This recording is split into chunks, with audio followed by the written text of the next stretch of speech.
و قلم جانم پر کرده لبو دیانت ای قند و اصل به تو قربانم چشمای تو را به عاشقا کرده غجل مکی میدانم ای سرخورده به جان مردم ها گشته ای بلای به تو میگویم ای سرخورده به جان مردم ها گشتی بلای به تو میگویم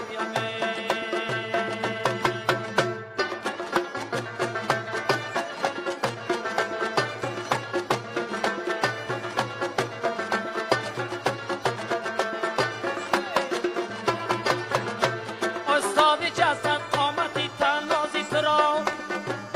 روزی بیکاری قالب زده پی نموده اندازه ترا شبی بیداری آن پیکری بی نظیری ممتازی ترا پیشی گلزاری با دست مبارکش تراشیده ترا ای به تو میگویم